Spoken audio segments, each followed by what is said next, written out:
Gjyqtarët e kushtetueses ishin të ndarë sa i takon vendimarrjes për rastin e kryebashkiakut Erion Veliaj, që kërkoi shfuqizimin e vendimit të Këshillit të Ministrave për shkarkimin e tij, si dhe dekretin e presidentit Bajram Begaj për mbajtjen e zgjedhjeve të pjesshme në Tiranë, pasi vlerësoi një zëri se ka ajo juridiksionin e çështjes me qëllim mbrojtjen e autonomisë vendore. Gjyqtarët u ndanë në 5-3 sa i takon vendimarrjes për këtë çështje. Gjyqtarët Sandër Beci, Ilir Toska, Fiona Papajorgji, Marsida Xhafellari dhe Mariana Semini u rreshtuan duke u mbështetur pretendimet e kërkuesit, që në këtë rast është Veliaj, por jo për akuzat penale të ngritura ndaj tij, vetëm për rastin e vendimit të Këshillit të Ministrave dhe dekretit të presidencës dhe kryesisht për nenin 115 të kushtetutës dhe atë 62 të vetëqeverisjes vendore. Holta Zaçaj, Sonila Betja dhe Gent Ibrahimi mbajtën qëndrim se të gjitha parashikimet e shkronjave A, B dhe C të nenit 62 të ligjit për vetëqeverisjen vendore janë të miratuara nga ligjvënësi në kuptimin e delegimit të nenit 115,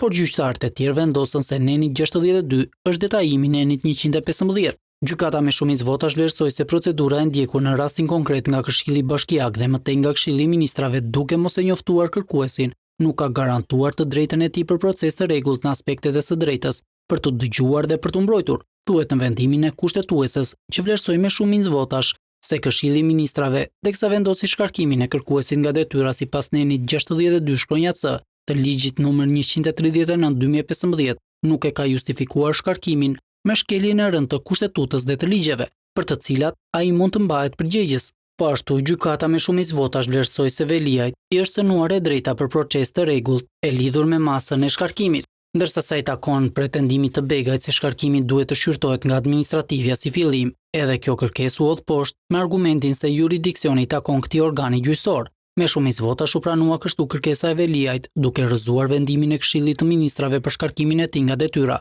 si dhe anuluar dekretin për mbajtjen e zgjedhjeve në kryeqytet. Kështu shkarkimi i tij mund të ndodhë vetëm nëse ndaj Veliajt do të ketë një dënim të formës së prerë nga ana e GKK.